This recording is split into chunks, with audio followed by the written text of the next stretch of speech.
राधे राधे भक्तों। आज हम वैशाख मास के शुक्ल पक्ष की मोहिनी एकादशी की व्रत कथा सुनेंगे। मोहिनी एकादशी वैशाख मास में शुक्ल पक्ष की एकादशी को मनाई जाती है। इस दिन भगवान पुरुषोत्तम अर्थात राम जी की पूजा की जाती है। भगवान की प्रतिमा को स्नान आदि से शुद्ध कराकर श्वेत वस्त्र पहनाए जाते हैं। इसके बाद प्रतिमा को किसी ऊंचे स्थान पर रखकर धूप दीप से आरती उतारी जाती है। आरती के बाद मीठे फलों द्वारा भोग लगाकर सभी श्रद्धालु जन में प्रसाद के रूप में बांटा जाता है। इसके बाद ब्राह्मण को भोजन तथा दान दक्षिणा देनी चाहिए। एकादशी व्रत के प्रभाव से निंदित कार्यों से छुटकारा मिल जाता है। युधिष्ठिर जी कहते हैं कि हे जनार्दन, शुक्ल पक्ष की एकादशी का क्या नाम है, इसका क्या फल है, इसकी क्या विधि है, सो मुझसे कहिए। श्री कृष्ण जी बोले, हे धर्मनंदन, पहले श्री रामचंद्र जी के पूछने पर जिस कथा को वशिष्ठ जी ने कहा उस कथा को मैं कहता हूँ, आप सुनिए।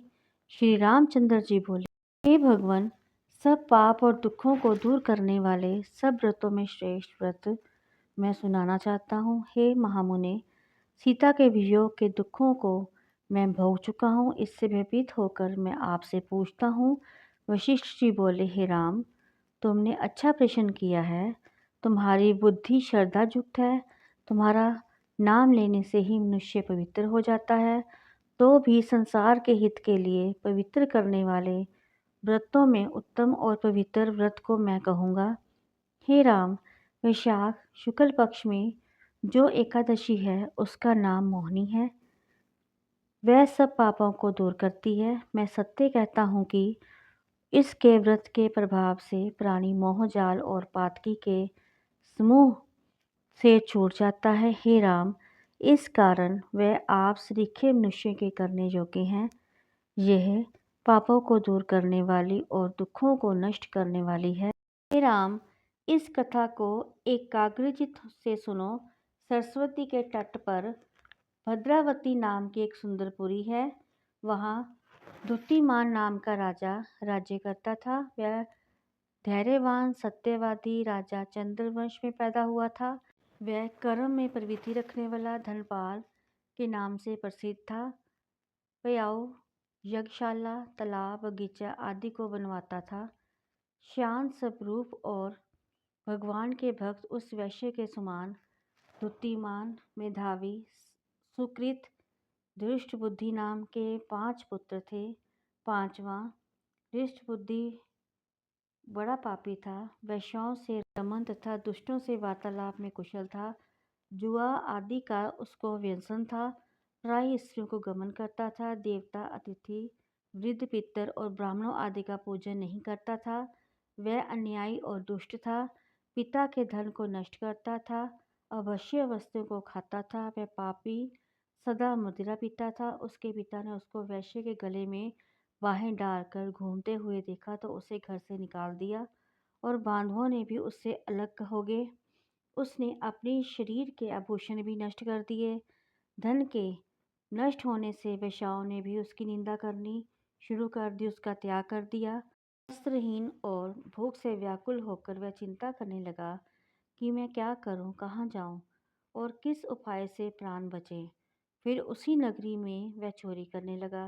राजा के सिपाही उसे पकड़ लेते किंतु पिता के भय से उसे छोड़ देते। वह कई बार पकड़ा गया और छोड़ दिया गया। फिर वह दुराचारी रुष्ट बुद्धि मजबूत बेड़ियों से बांधा गया। कोड़ों की मार लगाकर उसको कई बार पीड़ित किया गया और उससे कहा कि हे मंदबुद्धे, तू मेरे देश में मत रह। ऐसा कहकर राजा ने उसकी बेड़ी कटवा दी। वह राजा के डर से निर्जन वन में चला गया। वहाँ भूख प्यास से पीड़ित होकर इधर उधर घूमने लगा। फिर सिंह की तरह मृग शुकर चीतों को मारने लगा।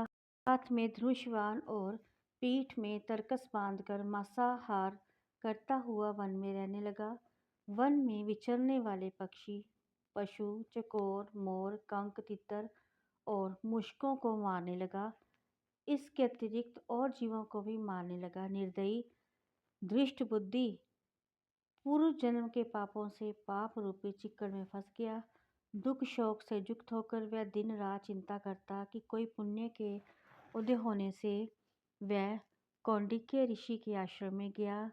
वैशाख के महीने में गंगा जी में स्नान किया। तपस्वी कौंडिन्य मुनि के पास शोक से पीड़ित दुष्ट बुद्धि गया। इसके वस्त्र में गिरी हुई जल की बूंद के स्पर्श से उसके पाप दूर हो गए। दुष्ट बुद्धि प्रणाम करके बोला, हे ब्राह्मण, ऐसा प्रायश्चित बताओ जिससे बिना यत्न किए जन्म भर के पापों का नाश हो जाए।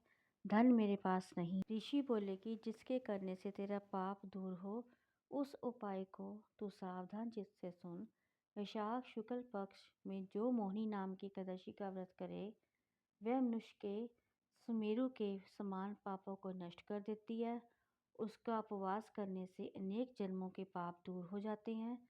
मुनि के वचन सुनकर दुष्ट बुद्धि मन में प्रसन्न हुआ और उसने विधि पूर्वक व्रत को किया। हे नृपश्रेष्ठ, इस व्रत के करने से उसके सब पाप दूर हो गए। फिर दिव्य शरीर धारण करके गरुड़ के ऊपर बैठकर विष्णु लोक को चला गया।